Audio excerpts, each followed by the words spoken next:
धाराशिव नगर परिषदेच्या प्रचारामध्ये मोदींची क्रेज। भाजप उमेदवाराच्या प्रचार फेरीमध्ये मोदींचे मास्क।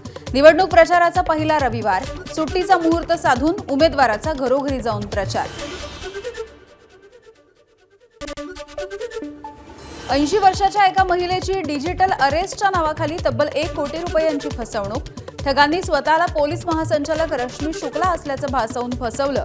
सेंट्रल सायबर सेलमध्ये अज्ञात व्यक्तीच्या विरोधात एफआयआर दाखल। बीडमध्ये ऊस दरवाढीच्या मागणीसाठी शेतकरी संघर्ष समितीच्या माध्यमातून कोयता बंद आंदोलन। टायर पेटवून त्यांनी निषेध देखील केलेला आहे। ऊसाला मिळणारा दर 2400 रुपये इतका असून किमान प्रति टन 3500 रुपयाचा दर द्यावा अशी शेतकऱ्यांची मागणी आहे।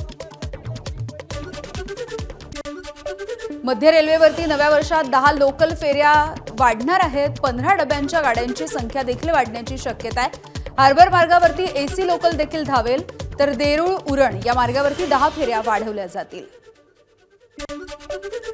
धुळ्यामध्ये हिवाळ्यामधील दाट धुक्यामुळे भेंडीच्या पिकावरती पुन्हा एकदा संक्रांत आली आहे। धुक्यामुळे झाडांची वाढ खुंटली आहे आणि रोगराईनं भेंडीच्या पिकावरती परिणाम झालाय। सरकारच्या मदतीकडे आता शेतकऱ्यांचे डोळे लागले आहेत।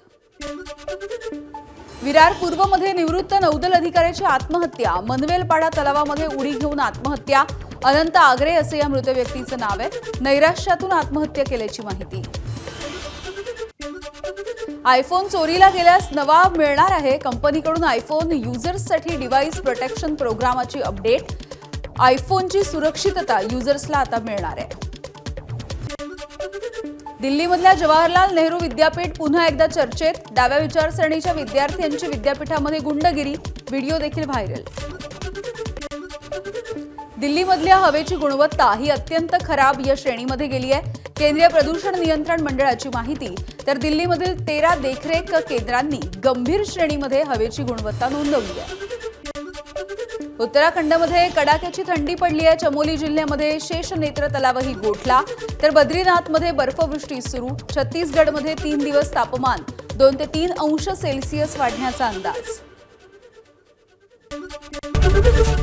एबीपी माझा, उघडा डोळे बघा नीट।